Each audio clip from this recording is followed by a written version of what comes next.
Hi everyone, welcome to another episode of Get Some. I am your sommelier, Danielle Lindau with 5 to Wine Time, and today we're going to get some more bubbles. Are we surprised? I love bubbles. The Graham Beck Demi-Sec Bliss, I have to admit, I kind of did a dual purpose on this one. It is Cap Classique Day on September 1st, but I chose this specific one because some fans of the show, Nick and Raquel, actually got married in October, and I helped pick out this sparkling wine for their wedding. So I wanted to sip it again and celebrate not only Cap Classique Day, but showing what a semi-sweet sparkling wine can be. You can see me tasting this wine with Kendall in one of my episodes of Sipping with Friends. So be on the lookout for that. But let's get right into it. I already opened it. It is bubbly, just like champagne. Beautiful golden color, just like champagne. It uses the same grapes as champagne as well. But down in South Africa, we have Chardonnay and Pinot Noir. The way that I kept this wine still bubbly, even after opening it the night before, are these awesome champagne clasps. It actually has a little bit of a pressure button here that you can put on top of the wine itself.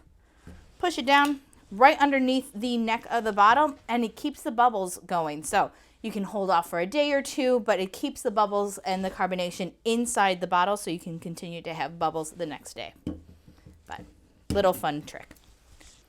So as I said, Cap Classique is South Africa's answer to champagne. It does the same fermentation process of the remuage, the second fermentation happening inside of the bottle, but it's just happening in South Africa. So this wine is usually under $22 on the shelf. So a great option for bubbles on a budget again. And if you want something with a little bit of sweetness, this is great. Still that beautiful golden color, still bubbles going on it. And you're getting kind of golden apples, that cinnamon nutmeg notes to it. A little bit of fruitiness and some really nice wildflowers. So still highly aromatic even after the second day of being open. Magic of gadgets and gizmos aplenty.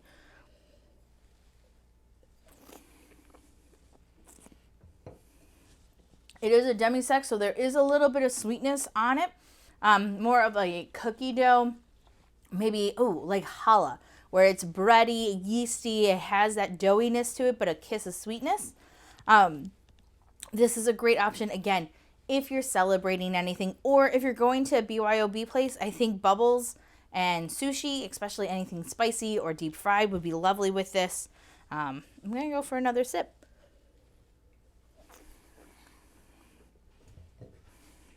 Because there was something on this wine that I wasn't quite identifying.